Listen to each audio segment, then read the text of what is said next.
e paz. Só coisa boa da parte de Deus para as nossas vidas. Que possamos nos sentir já agraciados ao momento que adentramos o santuário. Que conseguimos um lugar aqui para adorar juntos, louvar o nome do Senhor. Também aqueles que estão em casa acompanhando, que possam se sentir aqui parte de nós nesse ato de culto. Queridos irmãos, nós vamos meditar na palavra do Senhor hoje sobre o tema evidências de uma igreja missionária.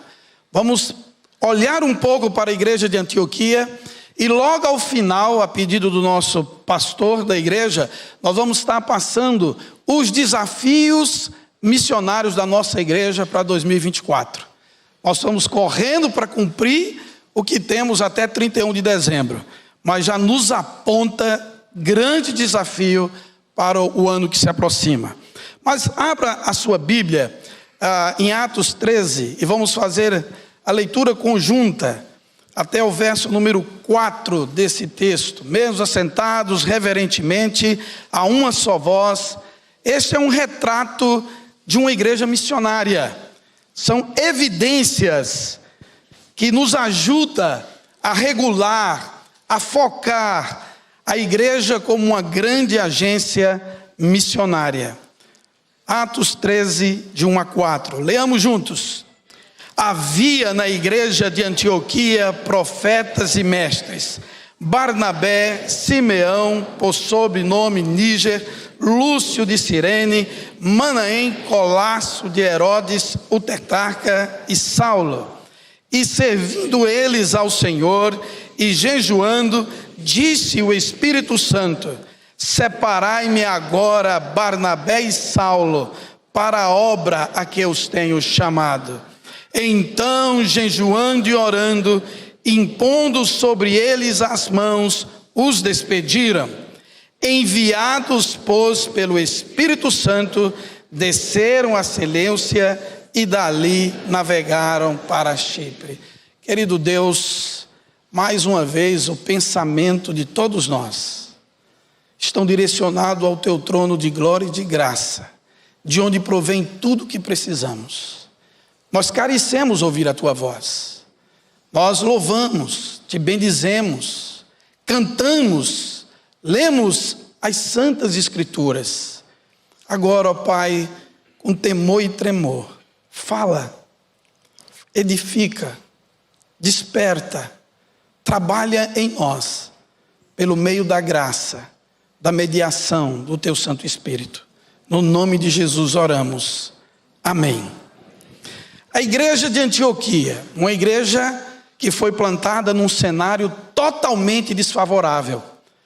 Se nós esperarmos melhorar para começarmos a plantar novas igrejas e cumprir a missão, nós vamos atrasar toda a obra e não vamos concluir aquela que é a principal missão da igreja: levar o evangelho a todos os lugares.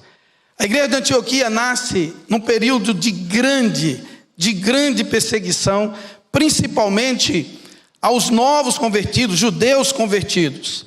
E a palavra do Senhor diz no capítulo 11, versículo 19: então os que foram dispersos por causa da tribulação que veio a Estevão se espalharam até a Fenícia, Chipre e Antioquia.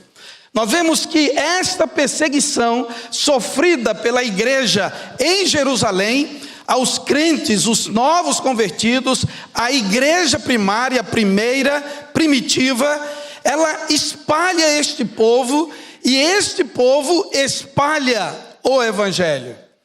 Tiveram orientação para não falar a gentios, somente a judeus convertidos. Mas um grupo de Cirene e de Chipre não obedeceram essa comissão dada e falaram para gregos.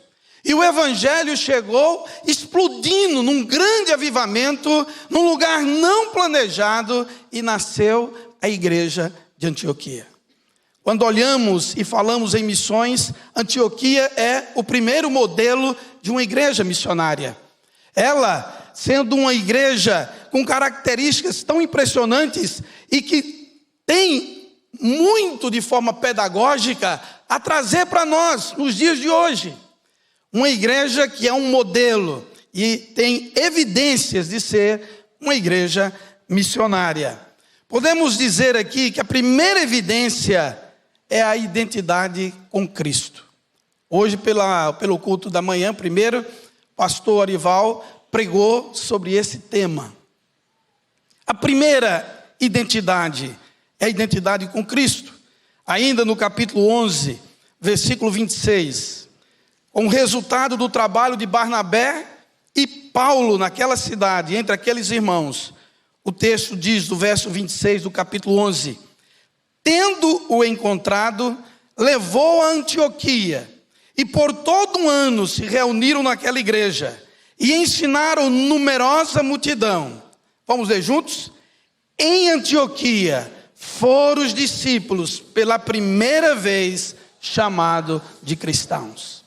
Uma igreja missionária é uma igreja que tem uma identidade com o Senhor da igreja, com o Salvador da igreja, aquele que é a pedra onde a igreja está edificada. Foi Paulo que pregou, foi Barnabé que discipulou, ambos discipularam uma grande multidão.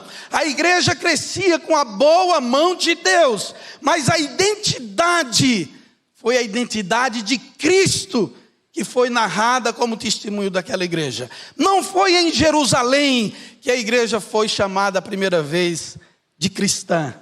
Foi em uma terra de gentios, foi uma terra estrangeira, foi no meio de gregos. Como nós precisamos, mais do que nunca, resgatar como igreja a identidade cristã em Cristo e por Cristo. Há tanta gente levando o evangelho para cima e para baixo. Você entra na internet e você vai achar centenas de agências missionárias, movimentos missionários, missionários nacionais, transculturais. Nós vemos às vezes uma moda de fazer missões, mas precisamos ser criteriosos no sentido de olhar e ver qual identidade esta missão está realizando o seu trabalho, qual o evangelho que está sendo apresentado, se Cristo de fato é apresentado como Senhor, Salvador da igreja. Precisamos de fato, porque senão todo mundo que falar em Deus está fazendo o trabalho. E por muitos anos, principalmente no interior do país onde eu trabalhei, eu sou meio do interior mesmo, sou meio caipira, sou meio do interior mesmo. E quando alguém chega, era para dizer, não, eu queria trazer uma palavra de Deus. As pessoas dizem, não, se é a palavra de Deus, entra. Principalmente no Nordeste, ou entre mineiros, né? Que quando entra, você já está tomando café na cozinha. Mas, queridos, muitas coisas estão se movimentando. Mas nós temos uma identidade. Quando você vai para Atos capítulo 2, você vê uma igreja que tinha a identidade da doutrina dos apóstolos, aquilo que eles aprenderam, eles ensinaram. Nós temos o nosso primeiro credo, que ele identifica Cristo como o Senhor, como o próprio Deus que se fez carne, aquele que através dele, a ação do Espírito Santo, ilumina a nossa mente e o coração para compreender, mas é Cristo, é para a glória dele. Então a identidade tem que ser Cristo. A identidade visual da igreja pode ser até trabalhada. Hoje há muitas marcas, como o pastor disse ontem, há muitos nomes de igreja lá na inauguração lá do templo de Ibiúna ontem. Há muitos nomes de igrejas criativos, mas só deve haver uma identidade, é a igreja de Cristo. Segundo, nós vemos de forma muito simples, que era uma igreja não só com a identidade com Cristo e por Cristo, mas também é uma igreja que apresenta diversidade cultural em seu meio. Judeus, gregos, africanos, gente de posição social diferentes, e isso retrata na liderança desta igreja. Quando olhamos, falando sobre a igreja já existente, tendo como base a primeira viagem missionária de Saulo, parte de uma igreja local. Então esses primeiros 4 versículos estão apontando para o movimento missionário que dali em diante Antioquia seria conhecida como uma igreja missionária. mas a sua liderança, o retrato bíblico diz: havia na igreja de Antioquia profetas e mestres. Que coisa boa, uma igreja bem amparada, bem pastoreada, com ensino adequado, mas também traz o nome deles. Barnabé, no início da lista, não podia ser diferente, foi ele que foi enviado pela igreja de Jerusalém, como recurso para pastorear, organizar o que estava acontecendo. O texto sagrado diz no verso 22 do capítulo 11, a notícia a respeito deles, do que estava acontecendo em Antioquia, chegou aos ouvidos da igreja de Jerusalém. Enviaram Barnabé a Antioquia. Versículo 23 diz: tendo ele chegado e vendo a graça de Deus, alegrou-se e exortava a todos aqui, com firmeza de coração, permanecessem no Senhor. Primeiro nome na lista, aquele que seria o plantador, aquele que foi enviado para observar aquele movimento, verificar as notícias que chegaram em Jerusalém. E ele vai como este enviado. Está lá Barnabé no início dessa lista. Depois vai trazendo outros nomes: Simeão, por sobrenome Níger, Lúcio de Cirene, segundo historiadores, de origem africana. Também temos Manaém Colasso de Herodes, alguém que era da casa de Herodes, uma posição social elevada. Há muitas discussões por que esse termo está aqui, mas apresenta alguém de um alto nível social, alguém que tinha trânsito na corte. E nós vemos lá embaixo, finalizando a lista, Saulo. Este era o colegiado pastoral da igreja de Antioquia. Saulo foi buscado por Barnabé. E com certeza, Saulo, com seu conhecimento, Paulo cresce junto com Barnabé, se torna uma referência, e a palavra do Senhor diz que eles ensinaram. O verso 26 diz exatamente isso: por um ano se reuniram naquela igreja e ensinaram numerosa multidão. Como nós precisamos, quando nós olhamos para a igreja, nós vemos na igreja o lugar que tem espaço para todo mundo. Judeus, gregos, israelitas e ramais convertidos. Nós temos lugar para toda classe social. Pessoas cultas e incultas. E muito disso é por escolha, outros pelas lutas da vida e desafio e origem, de onde nasceu, como nasceu, familiar. Mas juntos nós somos uma igreja. Juntos nós temos essa diversidade. Nós cultuamos com as crianças, com os pré-adolescentes, adolescentes, jovens, casais, anciões. Nós estamos em todas as brechas. Nós podemos ser igreja em todo lugar do planeta. Porque há essa diversidade. No colegiado dos discípulos de Jesus, escolheu pessoas tão diferentes, pessoas ligadas, familiares, pessoas distantes dele, mas foram trabalhados para receber essa grande comissão, que é carregar, que é levar, que é distribuir, que é multiplicar o Evangelho, a palavra salvadora de Cristo, em todos os cantos da terra. Na igreja não pode ter sentimento de que eu não posso conviver com meu irmão. A unidade da igreja é inquebrável, porque toda a união da igreja é em Cristo. Por isso que Ele é o cabeça. E nós somos todos membros de um único corpo, porque é a cabeça que define. Coisa maravilhosa, Paulo tem aquela visão lá na primeira carta aos Coríntios, capítulo 12, quando ele vê o organismo, a igreja como um corpo, como um organismo, como órgãos precisam interagir. Nós precisamos, irmãos, disso, abrir as portas. Não existe igreja segmentada. Eu não acredito que a igreja é chamada de forma setorial, a igreja é chamada de uma forma universal.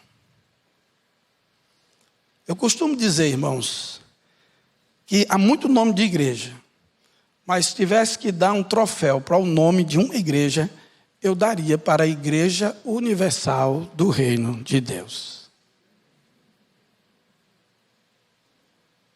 Eles são muito bons de marketing. Primeiro, um nome que diz universal. Segundo, o reino é de Deus. Mas o chamamento ainda é outro campeão de marketing. Pare de sofrer. Irmãos, eu estou só colocando aqui o nome, tá? Certo? Se fizer algum corte aí, não esqueça de colocar que eu falei que é o nome. Mas o que eu quero dizer é que nossa igreja, ela é universal. Primeiro porque o reino não é nosso. O reino é de Deus. Era uma igreja que tinha essa diversidade cultural. Pregou o evangelho. Multidões foram discipuladas.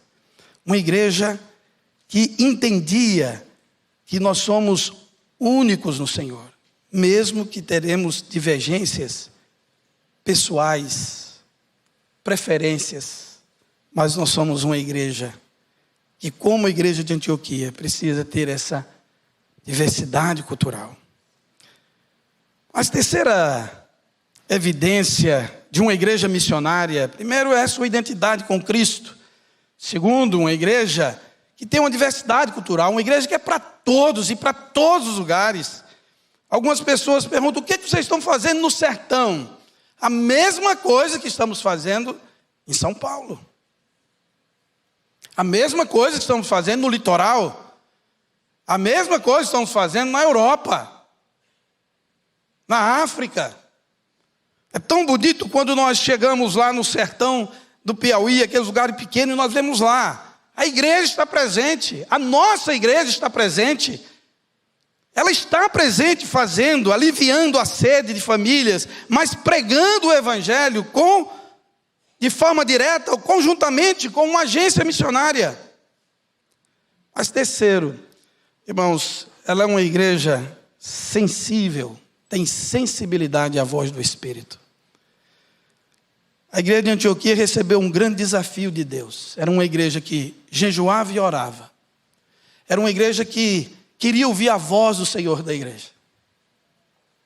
Era uma igreja que compreendia que a sua liderança só poderia exercer de forma eficaz o trabalho se ouvisse a voz do Espírito. Segundo um grande teólogo da América Latina, nascido na região do sudoeste da Bahia, pastor Arival, diz que o executivo da obra missionária é o Espírito Santo. É Ele que executa. É Ele que transforma. É Ele que move. É Ele que chama. É Ele que capacita. É Ele que encoraja. É Ele que fortalece. É Ele que quebra as correntes. E quando nós vemos aqui, o Espírito Santo desafia a igreja, depois de jejuar e orarem, veio a voz do Espírito, diz o texto, e servindo eles ao Senhor, verso 2, jejuando e orando, disse o Espírito Santo, separai-me agora, Barnabé e Saulo, para a obra a que eu os tenho chamado. Eles recebem o pedido do Espírito Santo. O Espírito Santo pediu o melhor.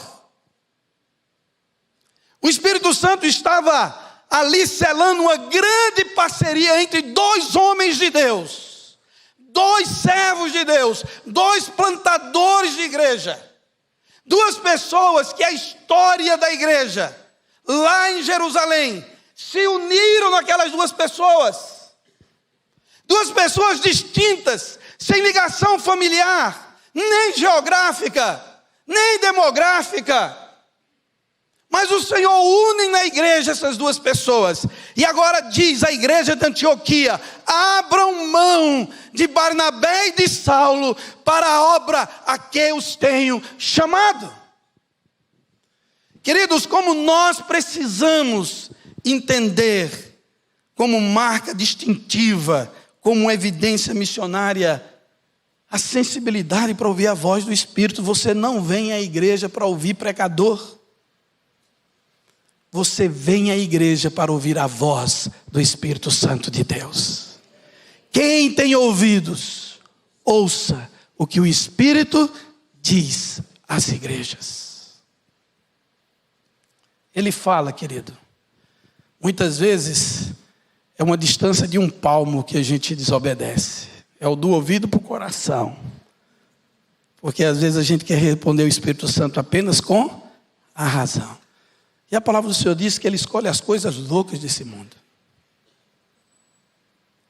Nós encontramos gente por esses caminhos aí, visitando os campos, gente que podia estar em posição social, gente que podia estar com a vida feita, gente que podia estar morando em melhores condições. Quando você senta com os missionários, quando você visita pessoas, quando você participa de encontro de pessoas que largaram tudo em grandes cidades, apaixonada por aquele povo sertanejo, ou dentro de uma aldeia lá na Guiné-Bissau, sem condição nenhuma, com crianças pequenas, gente formada, gente capacitada, você diz, olha, somente o Espírito Santo para fazer isso. Isso é uma evidência de uma igreja missionária. Uma igreja que ora, uma igreja que jejua e uma igreja que ouve a voz do Espírito. Ele tem falado a essa igreja. Tem desafios que tem batido na porta dessa igreja. Irmãos, eu estou na estrada já há um bocado de tempo.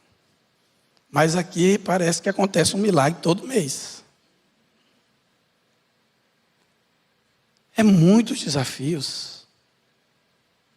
Quase toda terça-feira, na nossa reunião de diretoria, tem dia que a gente vai com o coração meio apertado, porque já vai preparado para ouvir um não, não, não, não. De repente Deus muda ali, sei lá, aparece alguma coisa, uma palavra de ordem.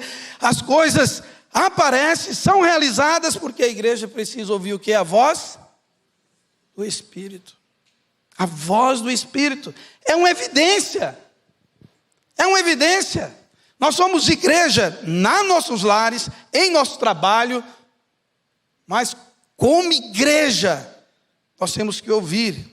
Pastor, e a igreja tem ouvido? Tem. Se você ler o texto do versículo 23 aqui, você vai ver que a notícia do que estava acontecendo em Antioquia chegou aos ouvidos da igreja.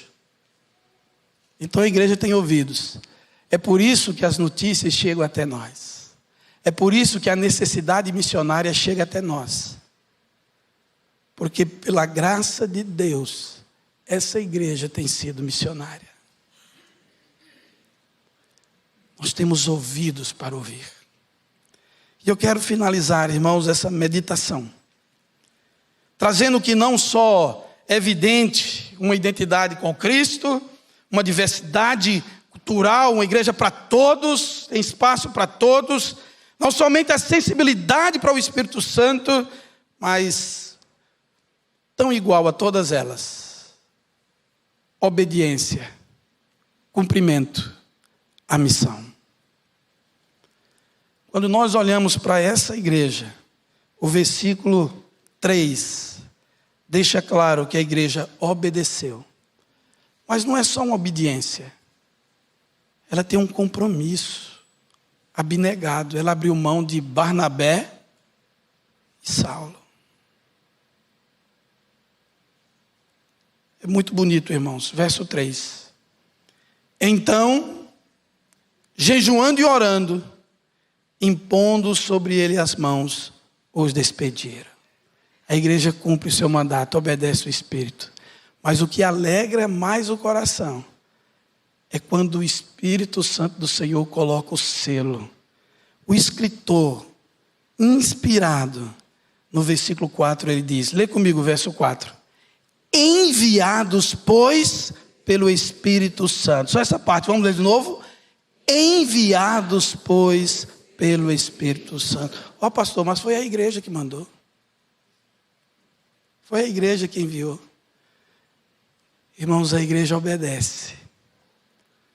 Mas o gestor, aquele que põe a autoridade nos enviados, é o Espírito Santo de Deus.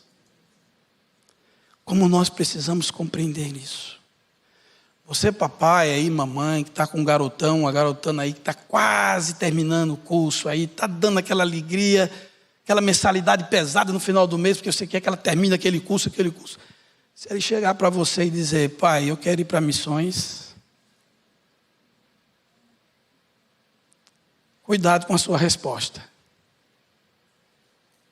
Porque, com certeza, pode ser que o Espírito Santo já falou ao ouvido e o coração do seu filho. E não esqueça que você é a igreja.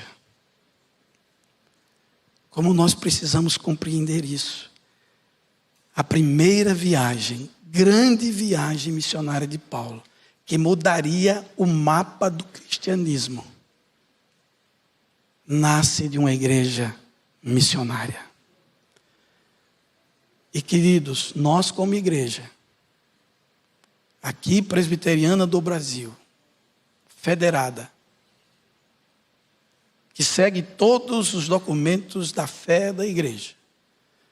E como igreja local, nós estamos cumprindo a missão. Nós podemos fazer muito mais. Os desafios da igreja chegam de acordo com o tamanho da sua resposta.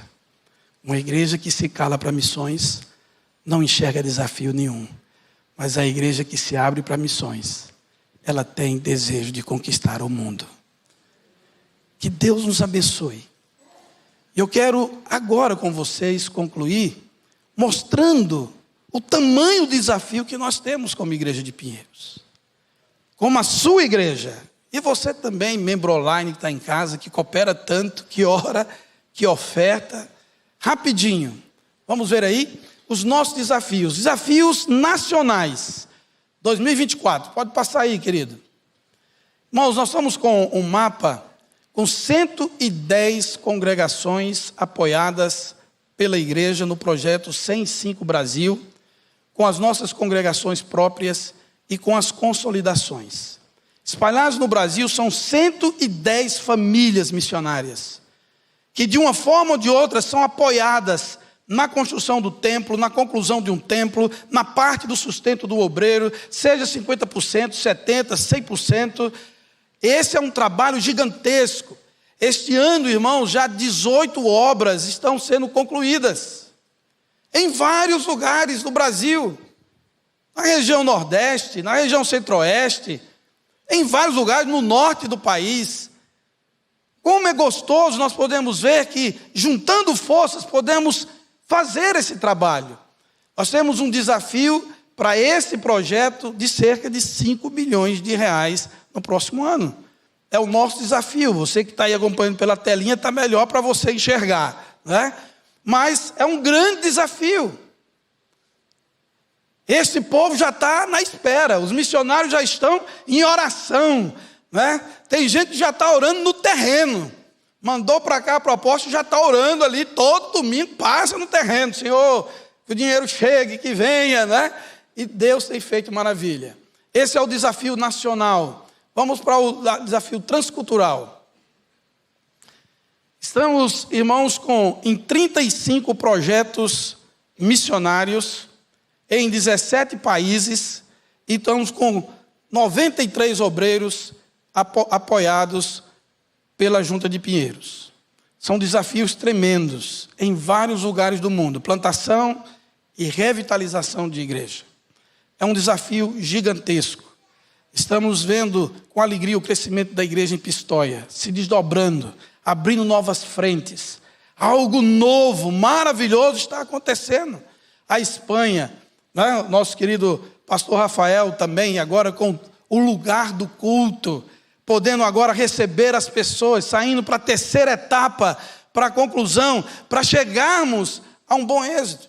E tantos outros, a construção da igreja em Guiné-Bissau, no templo, ajudando pastores nacionais na África, para que eles possam ter o sustento para plantar e continuar plantando as igrejas. Desafio transcultural, muita coisa para o próximo ano. Pode passar aí, querido. Nós temos ações evangelísticas. Nós temos o projeto Pescadores de Homens, evangelismo pessoal. Saímos para as cidades em equipes para evangelizar, ajudar as congregações, as igrejas que precisam. Nós temos apoiado casas de apoio para aqueles que são evangelizados pelo projeto Resgate na Cracolândia. Nós temos muito trabalho que são feitos para ajudar. E a construção de templos é uma das partes mais caras que nós temos. É um desafio tremendo, porque a compra de terreno, o galpão, fechar esse galpão, é muito trabalho e muito recurso. Está aí a construção de templos, embaixo as ações evangelísticas. Pode passar aí. Ação social, não param a campanha. Vocês se alegram toda vez que ver os vídeos dos poços, né? Mas, irmãos, estando lá, nossa mocidade teve um dos lugares lá, na viagem para Paraíba, visitou lá uma comunidade que recebeu, irmãos, a alegria é algo que não dá para medir. Você conheceu uma pessoa com 88 anos que nunca teve água encanada na sua casa, que tinha que buscar a distância. E quem chegou lá foi o Evangelho. É um testemunho, é coisa maravilhosa. Ore pela campanha das cestas. Tem abençoado muita gente, muitas instituições. A pandemia está no seu fim, com a graça de Deus. Mas os problemas sociais criados por ela continuam. O desafio continua. Nós precisamos entender que o social, ele não é uma parte do Evangelho. O social é o Evangelho. Nós temos que amar o próximo como a nós mesmos. É uma igreja, é um entendimento. Pode passar aí, querido. Bom, esse é o nosso desafio. Nós temos um orçamento previsto para a junta missionária de 18 milhões de reais, com todos os projetos, incluindo as campanhas, é claro. 60% de tudo isto vem dos dízimos da igreja. Então veja que a sua igreja é uma igreja missionária. E quão é importante você ser fiel no seu dízimo. Você abençoa aqui, mas você abençoa o mundo dos projetos que a igreja está envolvida. Nós temos outros parceiros, nós temos a própria Ezion, nós temos o EAD Pinheiros, o EAD Paulo Mackenzie Pinheiros, que também resultam nisso, que ajudam nas suas vendas, nos seus produtos, para a obra missionária. Nós temos a IPPTV, que comunica, que levanta ofertas, e que mostra o Evangelho em vários lugares do mundo. E alguns contatos chegam até nós por causa da IPPTV. Então é um grande desafio. Mas é uma igreja. Tudo isso é uma igreja. E nós fazemos parcerias também com irmãos, com empresas, que têm um coração. Todo ano fazemos a nossa feira de missões. Aqui um dia especial para tratar com essas pessoas e prestar conta do que está sendo feito. E chamá-los para o desafio do ano seguinte. E tem sido uma bênção contar com o apoio e com o milagre que Deus faz. Todo mês fecharmos as nossas contas. Você faz parte disso. A Igreja de Cristo, a Igreja Presbiteriana de Pinheiros. Eu gostaria de orar agora, agradecendo os nossos mantenedores. Você pode ficar de pé comigo? Ore pelos mantenedores.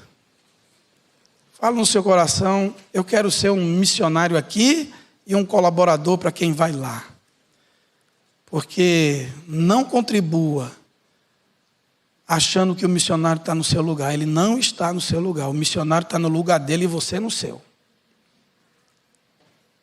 Você ora para que Deus o sustente no seu lugar e você no seu. Vamos orar?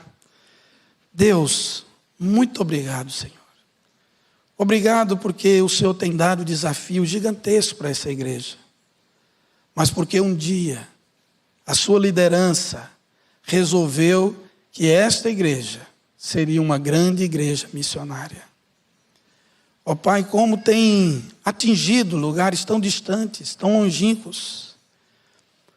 Ó Pai, como é bom podermos cooperar com o reino, com a expansão da Tua obra, em todas essas distintas áreas que envolvem as missões aqui da igreja. Ó Pai, abençoa cada contribuinte fiel. Traz, ó Pai, novos contribuintes. que paire sobre o coração, a mente de cada membro da igreja, o desejo de ser generoso, de expandir o reino, de alcançar o maior número de almas possível, de aliviar o maior número de dor, sofrimento, solidão possível, em todas as áreas missionárias da tua igreja. Há tantas pessoas precisando de aconchego, de aconselhamento, de um ombro amigo. Usa a tua igreja poderosamente para levar essa esperança, essa alegria, esse porto seguro, Senhor. Como uma grande cidade como é São Paulo, quantos desafios. Somos gratos pelas evidências missionárias que o Senhor tem promovido aqui na igreja de Pinheiros. Oramos no nome de Jesus. Amém. Podem sentar, irmãos.